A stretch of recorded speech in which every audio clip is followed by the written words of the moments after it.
राहुल और उसकी पत्नी रागिनी राहुल के माता पिता के साथ रहा करते थे। राहुल एक आईटी कंपनी में काम किया करता था। रागिनी किसी बैंक में काम किया करती थी।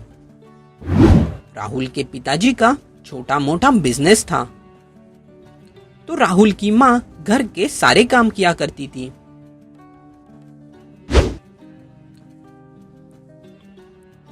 अरे माँ, ये क्या है अब? अरे ये तो मैंने तेरे लिए गर्मा गर्म उपमा बनाया है बेटे, टमाटर और मटर डाल के। अरे ये कितना गर्म है, मैं कैसे खाऊंगा इसे? मेरा मुंह जल जाएगा और ठंडा होने तक रुका तो मेरी बस छूट जाएगी। अरे बेटे, खाना तो गर्मा गर्म ही खाते हैं ना। अपनी गलती मत छुपाइए। आपने 10-15 मिनट पहले बना ली होती तो ठंडा हो जाता, फिर मैं इसे खाकर मेरी बस भी पकड़ लेता। आज तो लेट हो ही जाएगा ऑफिस जाने। अरे राहुल, माँ जी को ताने मारने बंद करो। तुम देरी से पहुंच रहे हो क्योंकि तुम सुबह जल्दी नहीं उठते। कितनी बार कहा है तुम्हें 7 की जगह 6:30 को उठा करो। अरे हाँ, अब सब गलती मेरी ही है। क्यों? अरे मैं तो दिन भर काम में बिजी रहता हूँ, माँ तो बस घर पे होती है। वो इतना सा नाश्ता जल्दी तो बना ही सकती है ना।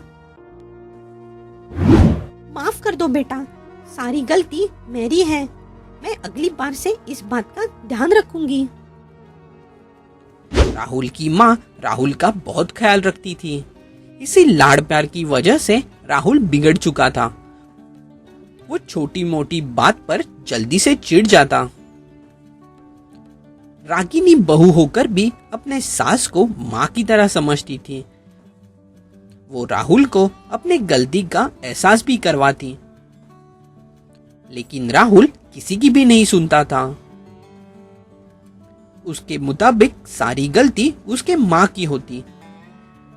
वो समझता कि उसके माँ को कोई काम नहीं है, जबकि वो खुद दिन भर ढेर सारा काम करता रहता है। राहुल के पापा भी जब भी घर पर होते तब बस टीवी देखते रहते। लगता है कुकर की सीटी हो रही है, गैस बंद कर लो जल्दी से। वो घर के किसी भी काम में अपना सहयोग नहीं देते थे। अरे लगता है दरवाजे पे कोई आया है, जाओ देख लो कौन आया है।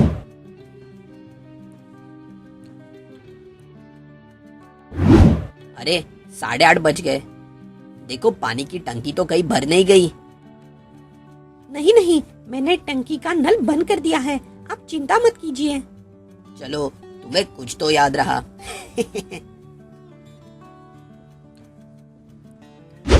एक बार की बात है, इस बार 31st न्यू ईयर की पार्टी के लिए मुझे ऑफिस से 2 फन फेयर के टिकट मिले हैं।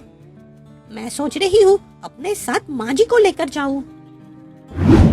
अरे ये जाकर क्या करेगी? इसका तो वैसे रोज ही हॉलीडे होता है। सही कहा, मेरा घर ही मेरे लिए फन फेयर है जी।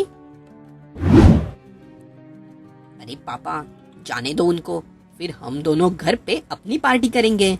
बाहर से मस्त मस्त खाना मंगाएंगे। अरे हाँ, और जमकर पिएंगे भी। वाह मस्त प्लान है। हाँ माँ, तुम रागिनी के साथ चली जाओ, कोई दिक्कत नहीं है। हाँ, हम घर का ख्याल रख लेंगे, उसमें कौन सी बड़ी बात है। न्यू ईयर नजदीक था, इसलिए रागिनी अपने साथ अपने सास को फन फेयर ले जाना चाहती थी, ताकि वो वहां कुछ मौज मस्ती कर सके। वो जानती थी कि उसकी सास दिन भर घर में कितना सारा काम करती है। मौके का फायदा उठाकर राहुल और उसके पापा भी घर पर खुद की न्यू ईयर पार्टी मनाना चाहते थे। इसलिए जल्द ही रागिनी को अपने सास को फन फेयर ले जाने की इजाजत मिल गई। 31st की रात रागिनी अपने सास को फन फेयर लेके आ गई। दोनों ने वहां कई नई नई चीजें खाई। एक साथ मिलकर उन्होंने कई नई नई चीजें भी की। इस तरह से उन्होंने पूरी रात वहां पर ढेर सारे मजे किए। दूसरे दिन सुबह जब वो फन फेयर से वापस अपने घर लौटे तो घर की हालत देखकर चौंक गए। अरे बहू, ये हम किसी और घर में तो नहीं आ गए? क्या क्या हालत है इस घर की? राम राम, ये घर तो हमारा है। ऐसा लगता है किसी ने यहाँ चोरी की है। तभी वहां से राहुल और उसके पापा उन दोनों के सामने आए। सब गड़बड़ हो गया रागिनी। 31 के दिन कोई भी होटल वाले होम डिलीवरी दे नहीं रहे थे। सब अच्छे अच्छे होटल बिजी थे। जैसे तैसे हमने किचन में जाकर दाल चावल जलाकर खा लिया तो देखो किचन की क्या हालत हो गई। घर में और कितने सारे काम थे। पड़ोस वाली चाची शक्कर मांगने आई थी, कुरियर वाला भी आया था, ऊपर से खाना भी बनाना था।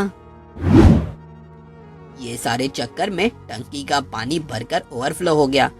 सारी रात हम बस पानी ही हटा रहे हैं। अरे तुम चिंता मत करो, मैं अभी तुम्हारे लिए खाना बनाती हूँ। सारे घर का सामान बटोर कर उसे ठीक कर देती हूँ। सच में माँ, तुम दिन भर कितना सारा काम करती हो। मैं तो सोचता था घर में कोई काम होता ही नहीं है तुम्हें। हम तो घर का ख्याल एक दिन भी नहीं रख पाए। अरे दिन क्या, एक रात भी नहीं संभल पाए। हमें माफ कर दो। हम तुमसे कितना सारा काम करवाते हैं। राहुल और उसके पापा एक दिन भी घर को ठीक से संभाल न सके। उन्हें पता चल गया कि राहुल की माँ घर में कितने सारे काम करती है। उसकी मेहनत को किसी के काम के सामने कम समझा नहीं जा सकता। दोनों को अपने इस किए पे और अपनी सोच पे पछतावा था। उन्होंने घर के किसी भी काम में कभी मदद नहीं की थी। जल्द ही रागिनी और उसकी सास ने सारा सामान बटोरकर साफ सफाई करके घर को फिर से रहने लायक बना दिया।